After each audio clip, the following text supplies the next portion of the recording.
Bonjour, alors aujourd'hui, je vais parler d'un cas que j'ai eu, hier.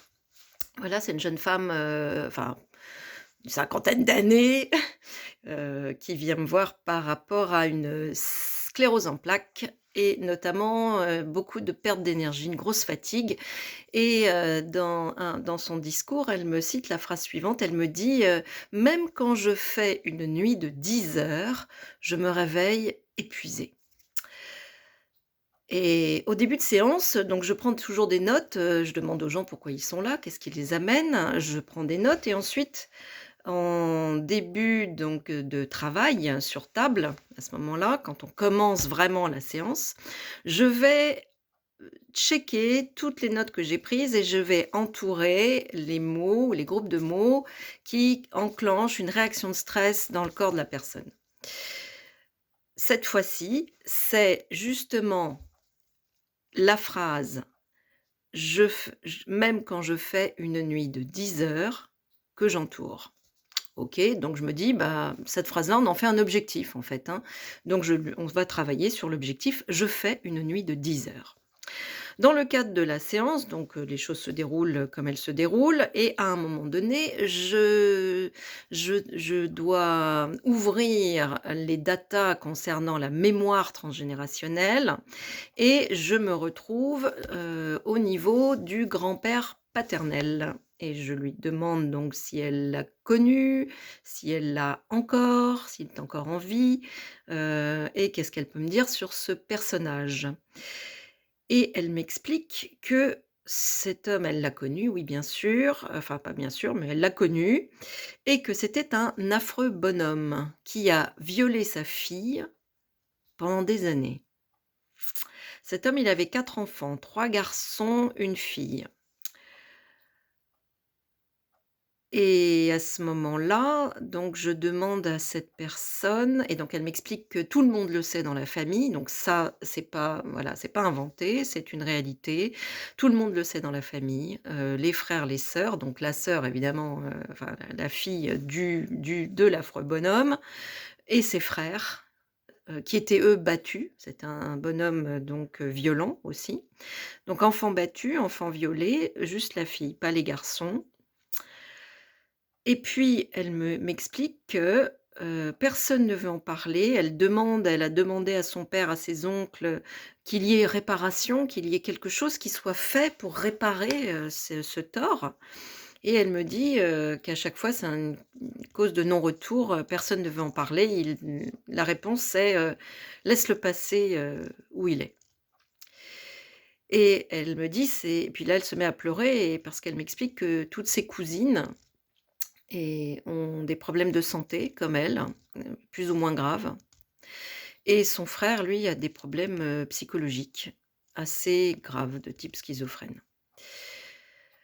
Et donc je lui explique que ce ne sont pas, son père, ses oncles et encore moins sa tante qui peuvent, réparer et qui vont en parler. Parce que le propre d'un secret de famille, c'est que ceux qui ont fait le secret et ceux qui ont fait le secret, c'est la génération des enfants qui ont vécu la violence et le viol.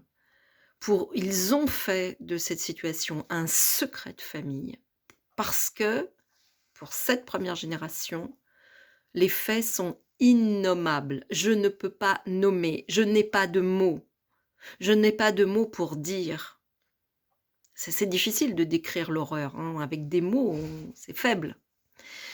La deuxième génération, donc la génération de ma cliente et de ses cousines et de son frère, c'est la génération pour laquelle c'est indicible. On n'en parle pas à table, on ne dit pas, c'est pas la peine. D'ailleurs, quand on ose en dire quelque chose par rapport à ce sujet épineux, plus qu'épineux, tragique, on va dire, eh bien, on s'entend répondre que on n'en parle pas. On laisse ça au passé. C'est du passé. Pour la troisième génération, ça va devenir encore plus compliqué parce que celle-ci, elle ne sait rien en général de tout cela. C'est vaguement une rumeur parfois, une légende familiale et pour la quatrième, alors là, c'est inexistant et pourtant ça va s'encoder et ça va être très violent.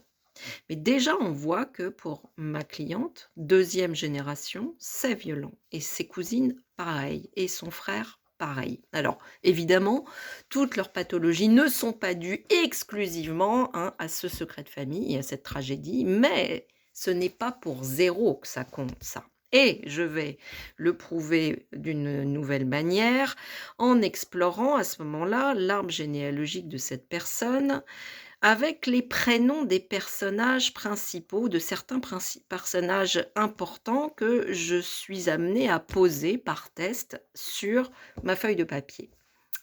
Quels sont les individus importants de cet arbre généalogique? Je m'intéresse à ce moment-là à sa mère, à elle, qui est décédée et je demande le prénom de sa mère et donc je vais inventer des prénoms. Bien sûr, je donne jamais les vrais prénoms. On va dire que cette personne s'appelle Pauline. Je m'intéresse au père de son enfant, à son compagnon, ex-compagnon, au père de son unique enfant, à cette cliente et je suis amenée à m'intéresser au père de cet homme-là et je demande donc s'il est encore en vie, son beau-père, son ex-beau-père et comment il s'appelle et là, elle me dit: «Il s'appelle Paul». Ah! Alors déjà, ça m'intéresse parce que Paul et Pauline en psychogénéalogie, déjà, c'est tendancieux, hein. Quand 2 personnes se marient ou vivent ensemble, peu importe, ou en tout cas ont un enfant ensemble et dont les parents portent le même prénom, ça donne des indices sur ce qu'on va appeler un inceste généalogique.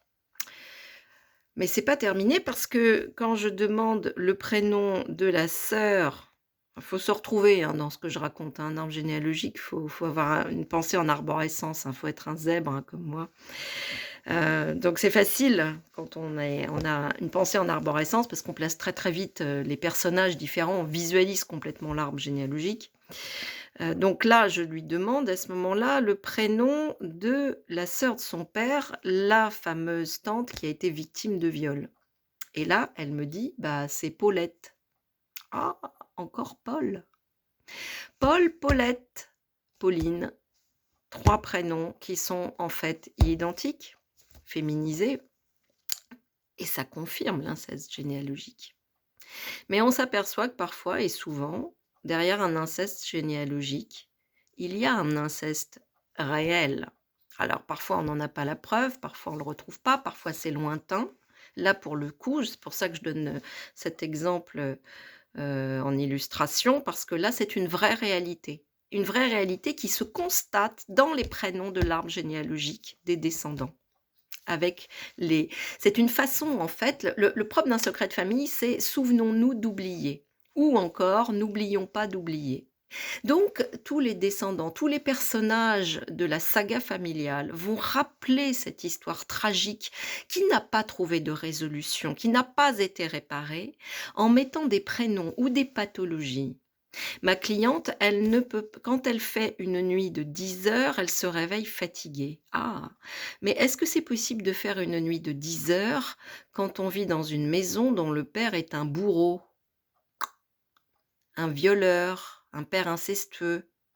Bah, bof, hein, on dort pas vraiment sur ses 2 oreilles, hein, on peut pas dormir 10 heures. Donc oui, le matin, on est fatigué, bien sûr. Donc la perte d'énergie et la fatigue. Je ne sais pas pour la sclérose en plaques, on n'est pas allé voir, on s'est pas intéressé cette fois-ci au décodage de la sclérose en plaques, mais on s'intéressait plutôt à la fatigue, inhérente à la sclérose en plaques et cette fatigue inhérente à la sclérose en plaques était augmentée, elle est accrue par la mémoire du secret de famille et de l'inceste qui doit être résolu, c'est-à-dire mise au jour, révélée à la lumière spirituelle, la lumière de réparation, la lumière d'amour, hein, tout simplement. Un secret de famille, c'est gardé dans l'ombre, c'est une énergie grise, voire noire, hein, c'est la magie noire et quand on le met au jour, le secret de famille, alors on va jouer avec la magie blanche à ce moment-là, hein et c'est cette magie-là qui est réparatrice, hein. Bien sûr, nous en kinésio, on ne se contente pas de dire, les choses, on va le travailler sur le corps parce que c'est une pratique corporelle, parce qu'il n'y a pas de transformation qui ne passe pas par le corps, hein. Voilà, merci.